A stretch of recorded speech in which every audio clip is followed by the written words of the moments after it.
क्या सच में इंडिया के पास एक ऐसी मशीन है जो कि पलक झपकाते ही किसी भी इंसान या फिर ऑब्जेक्ट को या तो भाप में बदल सकती है या फिर दूसरे डायमेंशन में भेज सकती है। और इंडिया के पास समुद्र की एक ऐसी जगह जो कि बरमूडा ट्रायंगल से भी ज्यादा मिस्टीरियस है। साथ ही साथ क्या कभी आपने ये सोचा है कि क्या सच में पेट्रोल पंप पर मोबाइल इस्तेमाल करने से आग लग सकती है या ये सिर्फ हमें बेवकूफ बनाने का तरीका है। तो हाय गाइस, मैं हूं आकाश और आज की वीडियो ओवरलोडेड होने वाली है नॉलेज से, तो इस वीडियो को लास्ट सेकंड तक जरूर देखिएगा वरना फॉर श्योर आप बहुत कुछ मिस कर जाएंगे। Fact number 6। गाइस, आपने भी बहुत से लोगों के मुंह से सुना होगा और यहाँ तक कि पेट्रोल पंप पर लिखा हुआ भी जरूर देखा होगा कि यहाँ पर फोन इस्तेमाल करना मना है वरना आग लग सकती है। बट व्हाट इफ कि अगर मैं आपसे ये बोलूं कि ये चीज आपकी लाइफ का सबसे बड़ा मिथ है। असल में देखो, पेट्रोल यानी कि गैसोलीन का इग्निशन पॉइंट होता है लगभग 250 डिग्री सेल्सियस, यानी कि ये वो टेम्परेचर होता है जिस पर जाकर पेट्रोल खुद से ही आग पकड़ सकता है। इससे कम टेम्परेचर पर कभी भी पेट्रोल खुद से नहीं जलता। अब देखो, बात अगर मोबाइल फोन की रेडियो वेव्स की जाए तो वो कभी भी इतने हाई टेम्परेचर की फ्रीक्वेंसी को जनरेट कर ही नहीं सकती, क्योंकि देखो अगर वो ऐसा करती ना भाई तो प्रैक्टिकली फोन पर बात करते वक्त ही हमारे कान तक जल जाते।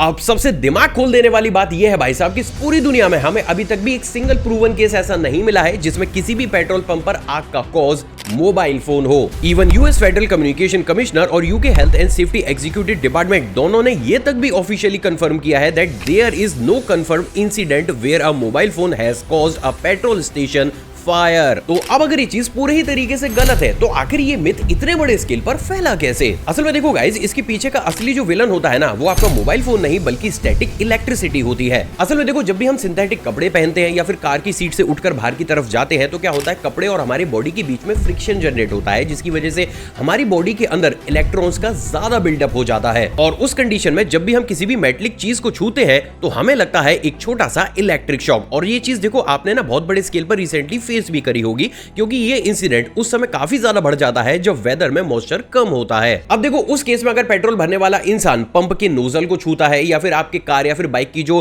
पेट्रोल टैंक का कैप होता है उसको छूता है और उस समय ये इलेक्ट्रिक स्पार्क जो है वो जनरेट होता है, तो यहां पर काफी रेयर चांसेस ऐसे बनते हैं कि भाई ये स्पार्क पेट्रोल को वो इग्निशन दे दे जलने के लिए। एंड इवन इस पूरी दुनिया में जितने भी ऐसे केसेस होते हैं उसके पीछे 99% विलन स्टैटिक एनर्जी ही होती है। तो फिर अब आखिर इसका सोल्यूशन क्या है? तो देखो गाइस, जब भी आप पेट्रोल पंप पर जाते हो तो पेट्रोल भरने की जो नोजल आती है वो टैंक पर आने से पहले ही आप क्या करो, एक बार अपनी बाइक की कैप जो है पेट्रोल की टंकी उसको छू लो या फिर गाड़ी की जो टंकी है उसको एक बार टच कर लो। तो उससे क्या होगा कि अगर एक्स्ट्रा बिल्डअप बॉडी के अंदर इलेक्ट्रॉन्स का हो गया है तो वो पहले ही रिलीज हो जाएगा। और जब वो पेट्रोल नोजल आपकी गाड़ी के पास आएगा तो क्योंकि अब आपके पास कोई स्टैटिक एनर्जी बची ही नहीं, तो भाई इस केस में इन तरीके के इंसिडेंट होने के चांसेस बहुत ज्यादा कम हो जाएंगे। एंड सेम यही चीज अप्लाई होती है कि भाई जो लोग पेट्रोल भरते हैं, अगर पेट्रोल भरने से पहले भी वो किसी एक मेटेलिक चीज को जरा सा टच कर लें तो इन तरीके के केसेस स्ट्रेट 99% तक कम हो जाते हैं। अब देखो गाइस, इनिशियल स्टेज पर क्योंकि ये स्टैटिक एनर्जी वाला जो कॉन्सेप्ट था ये बहुत लोगों को समझ में ही नहीं आता था, तो उनको ऐसा लगता था कि भाई फोन का इस्तेमाल एक ऐसी चीज है जिसकी वजह से ऐसी आग लग जाती होगी।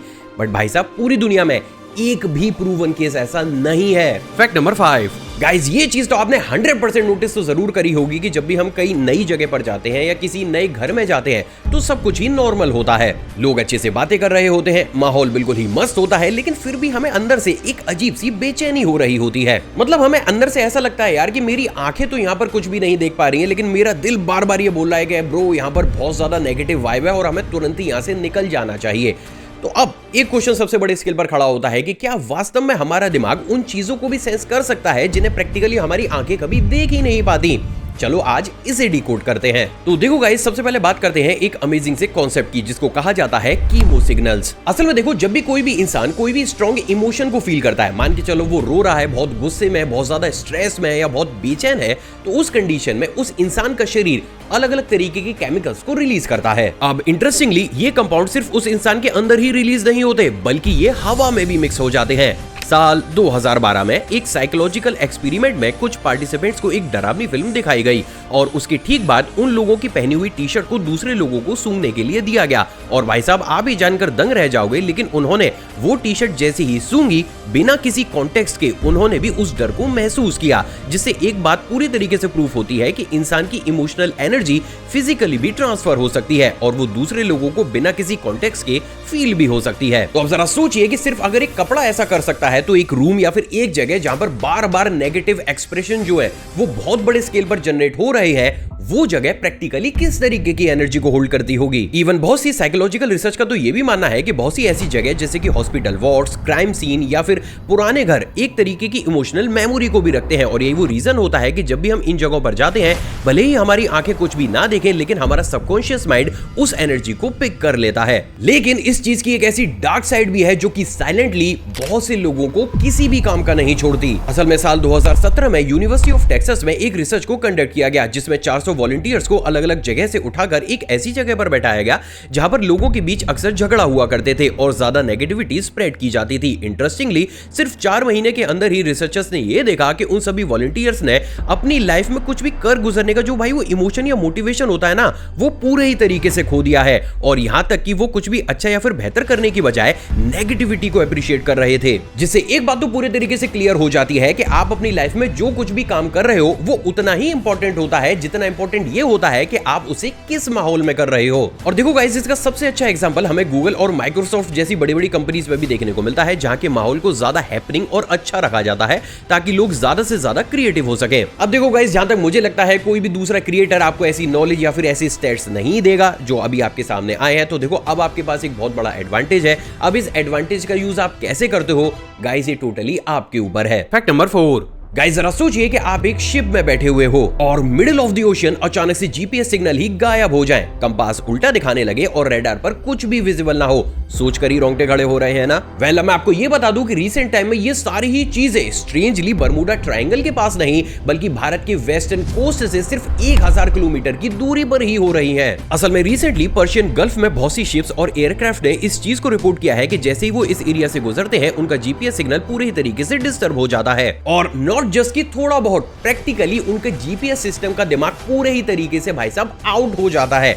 मतलब देखो, अगर इन तरीके की चीजें कोई भी नेचुरल कॉज की वजह से जनरेट होती है तो उन लोगों को जीपीएस के ऊपर अपनी एग्जैक्ट लोकेशन का पता नहीं चलता, राइट। लेकिन इस केस में ये हो रहा है कि जैसे ही कोई भी शिप या फिर एयरक्राफ्ट इस एरिया से गुजरता है तो पायलट और शिप के कैप्टन को मैप पर अचानक से ये दिखता है कि वो पर्शियन गल्फ में नहीं बल्कि अर्थ के किसी और कोने पर ही मौजूद है। अब उससे भी ज्यादा स्ट्रेंज बात यह है दोस्तों कि बेस पर यानी कि जमीन पर जो इंजीनियर इन तरीके के प्लेन्स को या फिर शिप को ट्रैक करता है ना भाई, उसे वो दोनों ही चीजें धरती के किसी और ही कोने पर ट्रेवल करती हुई नजर आती हैं। यानी कि एक ही मिनट में लोकेशन को लेकर इतना ज्यादा क्यूरियस हो जाता है कि ना ही कैप्टन को और ना ही बेस पर बैठे इंजीनियर को उनकी एग्जैक्ट लोकेशन पता चलती है। और यही वो एक सबसे बड़ा रीजन भी है जिसके चलते हुए यूकेन मैरीटाइम ट्रेंड ऑपरेशन ने इस एरिया को मिनी बर्मुडा ट्रायंगल तक घोषित कर दिया है। बट वेट, क्योंकि असली ट्विस्ट अभी बाकी है। एक्चुअली में जब इस एरिया के ऊपर रिसेंटली रिसर्च को किया गया तो बहुत से देशों के मिलिट्री एक्सपर्ट्स अब इस चीज के ऊपर बिलीव कर रहे हैं कि यहाँ पर ये जो कुछ भी हो रहा है उसके पीछे का रीजन नेचुरल नहीं बल्कि आर्टिफिशियल है। यानी कि यहां पर प्रैक्टिकली पानी के नीचे कोई ना कोई ऐसी जायंट इलेक्ट्रॉनिक वेलफेयर सिस्टम जैसी मशीन इंस्टॉल की गई है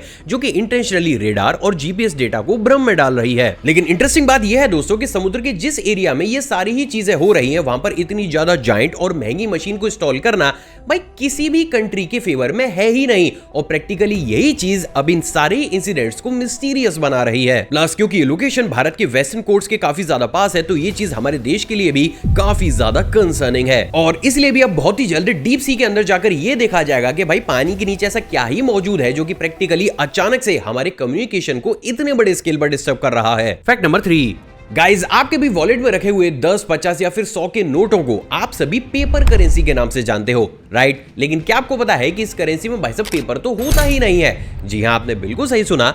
तो फिर आखिर इन नोट्स को बनाया किससे जाता है? असल में देखो, जो ये नोट पेपर के जैसा दिखता है उसके अंदर पेपर की बजाय कॉटन, जिलेटिन और कॉटन बेस्ड पॉलीमर का इस्तेमाल किया जाता है। एक्चुअली में ये वही कॉटन होता है जिसका इस्तेमाल कपड़ों में होता है, लेकिन इसको आरबीआई और security printing and minting corporation of India खरीद कर एक स्पेशल ट्रीटमेंट के अंदर से गुजरता है, जिसके बाद नॉर्मली एक नोट को बनाने के लिए ये एजेंसीज 75% कॉटन, 25% लेनिन को ऐड करके उसके ऊपर जिलेटिन के लेयर को डालती है, जिसे मरे हुए एनिमल की स्किन, हड्डी या फिर टिश्यू से एक्सट्रैक्ट किया जाता है। लेकिन अब एक सबसे बड़ा सवाल, आखिर भाई इतना सब कुछ करने की जरूरत ही क्या है? इसको हम पेपर का इस्तेमाल करते हुए तो बना सकते हैं। तो देखो गाइस, नॉर्मली पेपर वाले नोट्स के साथ सबसे बड़ी प्रॉब्लम ये होती है कि ये पानी से जल्द ही गल जाते हैं, आसानी से फट भी जाते हैं और ज्यादा चलने पर पुराने होकर ये काले पड़ जाते हैं। जबकि बात अगर इन कॉटन बेस्ड नोट्स की जाए तो ये 5 से 6 साल तक आसानी से चल जाते हैं, वाटर प्रूफ होते हैं और इनके ऊपर वाटर मार्क, सिक्योरिटी थ्रेड्स और जो माइक्रो टैक्स लिखे होते हैं ना भैया, उनको लिखना भी काफी ज्यादा इजी हो जाता है। अब इस पॉइंट पर अगर आपको याद हो तो साल 2017 में पूरे भारत में ये रूमर फैला था कि भाई जो आरबीआई है ना वो प्लास्टिक के नोट बना रहा है, लेकिन क्या आपको पता है कि वो रूमर नहीं बल्कि सच्चाई थी। असल में साल 2017 में आरबीआई ने ट्रायल के लिए 10 रुपए के प्लास्टिक नोट को बनाकर तैयार किया था। ये नोट पॉलीमर बेस्ड हुआ करते थे और ऑस्ट्रेलिया, कनाडा जैसी कंट्रीज में ऑलरेडी यूज हो रहे थे। बट इंडिया में ये टेस्ट पूरे तरीके से फेल हुआ क्योंकि यहाँ पर गर्मी ज्यादा रहती है, ज्यादा पसीने के कांटेक्ट में आने की वजह से ये नोट जल्दी खराब हो रहे थे। तो इन शॉर्ट जिन नोट्स को हाथ में पकड़कर आप ये बोलते हैं कि भाई ये पेपर की करेंसी है, प्रैक्टिकली वो पेपर की नहीं बल्कि कॉटन और जिलेटिन का मिक्स ब्लेंड होता है। फैक्ट नंबर 2, गाइस क्या आपको पता है कि अगर आपको इंडिया में लंबे समय तक जिंदा रहना है तो अब आपको स्विमिंग तो आनी ही चाहिए। और ऐसा सिर्फ इसलिए है क्योंकि आगे आने वाले सिर्फ 25 सालों के अंदर ही भारत की 100 से ज्यादा सिटीज अंडर वाटर पानी में समाने वाली हैं। कैसे, चलिए वो भी बताता हूं। देखो, इंडिया की कोस्ट लाइन 7,500 किलोमीटर से भी ज्यादा लंबी है, लेकिन शॉकिंग बात यह है कि इसमें से 33% से भी ज्यादा कोस्ट लाइन लिटरली खत्म होती हुई चली जा रही है। कई बीचेस कंप्लीटली गायब हो चुके हैं, जैसे कि Pondicherry, parts of Kerala and even Odisha के source. And the main thing is this कि भाई साहब ये कोई स्लो प्रोसेस नहीं है, बल्कि हर साल कई मीटर जमीन लिटरली समुद्र में खिसक रही है। और पता है इसके पीछे का मेन रीजन क्या है? वो है भाई साहब हम खुद इंसान। असल में देखो, समुद्र का एक नेचुरल साइकिल होता है। वेव्स बीच से सैंड को अपने अंदर लेकर जाती हैं और बाद में उसी सैंड को रिकवर करने का काम करती हैं हमारी बड़ी बड़ी नदियां। लेकिन देखो अब हमने क्या किया, हमने मैसिव डैम बना दिए, इलीगल सैंड माइनिंग कर डाली, जिससे क्या हमने नेचर के बैलेंस को पूरे तरीके से बिगाड़ दिया। अब देखो इससे हो क्या रहा है कि रिसेंट टाइम में डैम बनने की वजह से हमारी रिवर्स के पास इतनी सैंड बची ही नहीं है कि वो डैमेज हुए बीचेस को दोबारा से रिपेयर कर सके। और यही वो सबसे बड़ा रीजन भी है जिसके चलते हुए पिछले कई सालों से लगातार नासा इंडिया को यह वार्न कर रहा है कि अगर हमने तुरंत कोई एक्शन नहीं लिया तो आगे आने वाले 50 सालों में ही हमारी कंट्री की बहुत सी सिटीज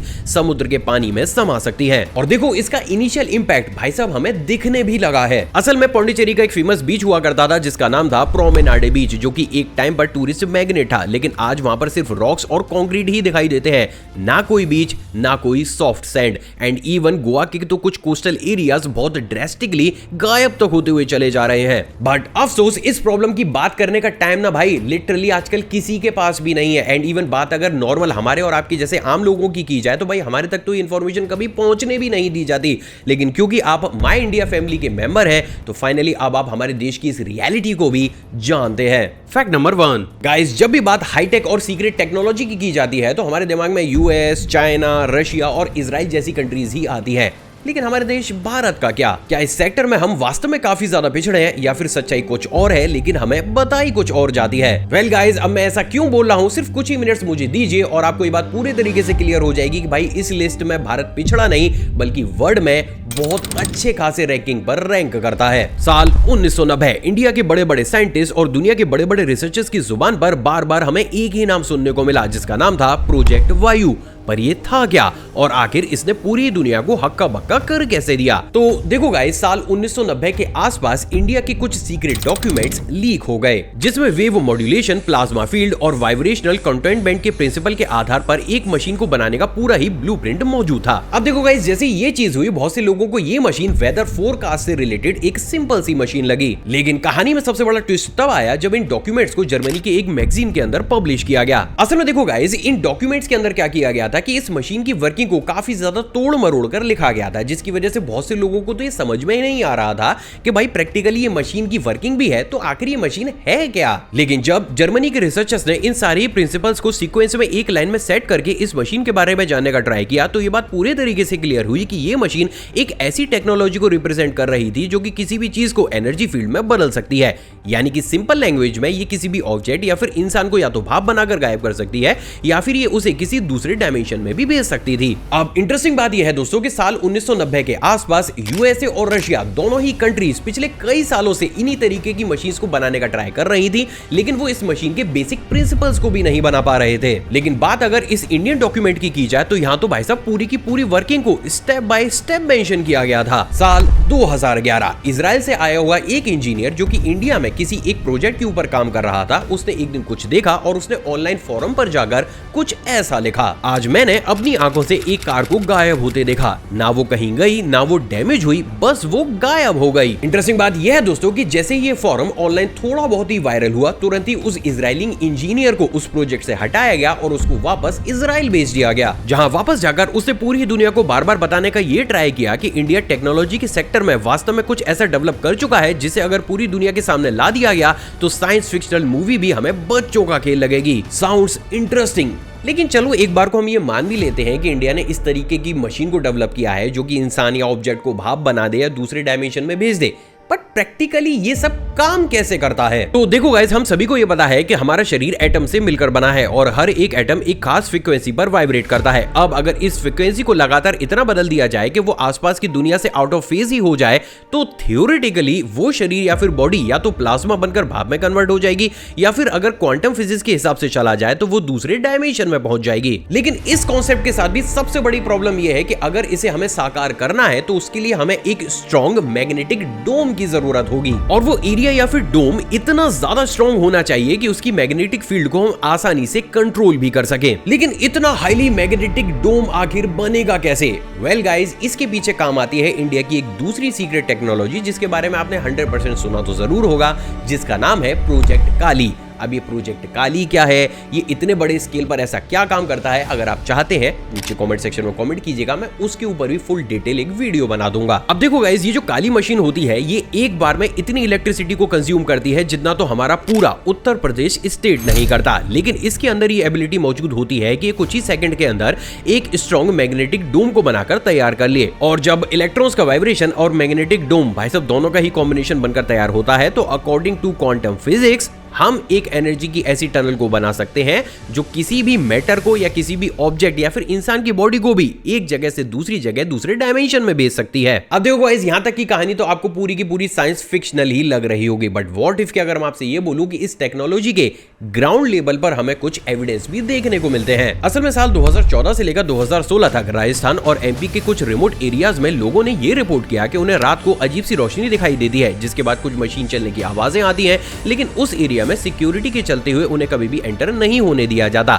इवन साल 2018 में मिले एक पुराने ब्लॉग में तो ये भी कहा गया था कि जिसमें लिखने वाले ने यह दावा किया था कि भाई उनका रिलेटिव एक डिफेंस सर्विस में काम करता है और उसने ये बताया है कि हमारे पास एक ऐसी टेक्नोलॉजी मौजूद है जो चीजों को खत्म नहीं करती, घायल नहीं करती, बस वो उन्हें हटा देती है। और देखो यही कुछ वो चुनिंदा ऑनलाइन एविडेंसेस मौजूद हैं जो कि प्रैक्टिकली भाई हमें पढ़ने को मिलते हैं। उसके बाद ये सारे ही एविडेंसेस पूरी तरीके से ठंडे हो जाते हैं, कोई भी एविडेंस या फिर इसका सुराग हमें आगे देखने को नहीं मिलता, which again make me curious कि भाई दाल में कुछ काला तो जरूर है। वेल अब ये मैंने क्यों बोला वो भी बताता हूँ। असल में देखो गाइज, इस टेक्नोलॉजी का जो पैटर्न है, यानी कि इसको टेस्टिंग किया जाता है, आसपास के लोगों ने इसको महसूस किया होता है, देन उसके बाद इस पूरे ही कॉन्सेप्ट या प्रोजेक्ट को बिल्कुल ही ठंडा कर दिया जाता है। सेम यही पैटर्न हमें प्रोजेक्ट काली में भी देखने को मिला था और यहाँ तक कि भाई साहब उस समय तो ये भी क्लेम किया गया था कि काली मशीन का यूज करते हुए ही ऑपरेशन व्हाइट वॉश भी किया गया था। लेकिन तब से लेकर आज तक दोबारा से उस काली प्रोजेक्ट के बारे में भी कोई भी बात निकलकर दुनिया के सामने नहीं आई है। हालांकि प्रोजेक्ट व्हाइट वॉश क्या था, इसमें हमने क्या किया था, अगर आप ये भी जानना चाहते हैं तो भाई मुझे नीचे कमेंट कर दीजिएगा। जब काली वाली वीडियो बनाऊंगा तो मैं इसको भी उसमें इंक्लूड कर दूंगा। तो देखो गाइस, अब यहां तक का पूरा ही सिनेरियो जानने के बाद एक बात तो लगभग पूरे तरीके से क्लियर हो जाती है कि शायद हमारे देश भारत के पास कोई ऐसी टेक्नोलॉजी भी मौजूद है जो कि आसानी से